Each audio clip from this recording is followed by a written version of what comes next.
আপোনালোকৰ লগত মই এইকেইদিন শদিয়া সকামৰ সৰু সৰু ক্লিপ কিছুমান শ্বেয়াৰ কৰি আছোঁ আৰু আজি দেখাবলৈ লৈছোঁ সকামৰ আগদিনা খোলা মৰা নিয়মৰ পৰিৱেশটো।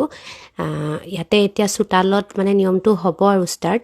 আৰু এটা মানে বহুত বেছি ভাল লগা পৰিৱেশ কি জানেনে, ইয়াত এনেকৈ দেখিছে নহয় জুই ফুৱাই আছে যে, এইটো ছাইডে মানে এনাইৰ সমবয়সীয়াখিনিয়ে একেলগে জুই ফুৱাই আছে, এটা ছাইডে ঘৰৰ মানুহখিনিয়ে জুই ফুৱাই আছে, মানে কিবা কিবি বনায়ো আছে, ধৰি লওক কথা বতৰাও পাতি আছে।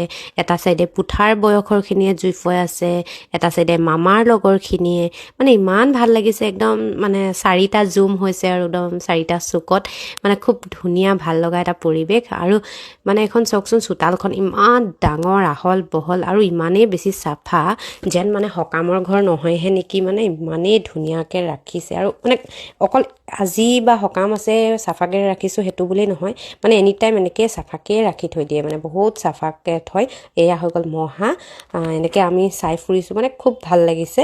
আৰু গেটৰ বাহিৰৰ ভিডিঅ'টো আপোনালোকৰ লগত শ্বেয়াৰ কৰিলোৱে, তাততো পূৰা ডাইচ খেল চলি আছে।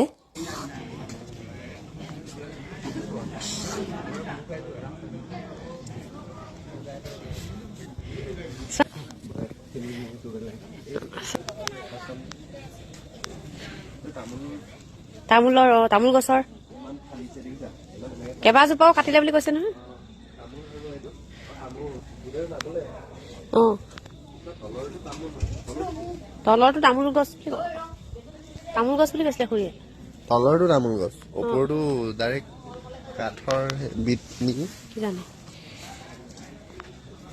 কাঠ ফালি ইমান দীঘল দীঘলকৈ ফালিছে।